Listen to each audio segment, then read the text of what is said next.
Un fruit oublié qui ne se mange que cuit et qui fait plaisir à tout le monde quand on se donne le mal de la cuisiner. Je vous présente mon ami la rhubarbe. Mes tiges de rhubarbe, eh bien quand ça n'est plus la saison, moi je les achète surgelées et je les laisse décongeler tranquillement au réfrigérateur. Je vais commencer par mon beurre. Il faut compter à peu près 200 g de beurre ramolli de façon à pouvoir l'écraser en pommade. Maintenant, on va rajouter la moitié du sucre dont on a besoin pour tout le gâteau, c'est-à-dire environ 150 g.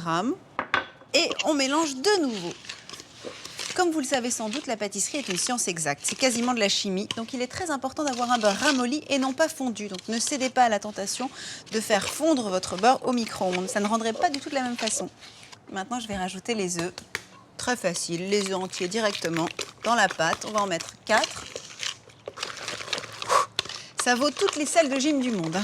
Dernière étape, la farine. C'est vraiment des ingrédients hyper basiques. C'est très économique. 200 g de farine. Comme le beurre, 200 g de beurre, 200 g de farine, 300 g de sucre et à peu près 800 g de tiges de rhubarbe surgelées. La rhubarbe est très acide, donc il ne faut vraiment pas hésiter à la sucrer. Je mélange de façon à ce qu'elle caramélise à la cuisson.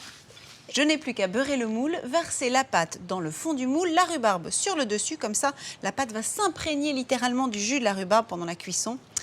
Et après, je répartis ma rhubarbe sur le dessus du gâteau. Franchement, on ne peut pas faire plus simple que ce dessert-là. Et maintenant, étape cuisson, 200 degrés, 50 minutes. L'avantage de ce gâteau, c'est qu'il peut se conserver. Du coup, moi, je l'emballe dans un torchon bien serré et je l'apporte à ma copine Barbara parce que c'est son préféré.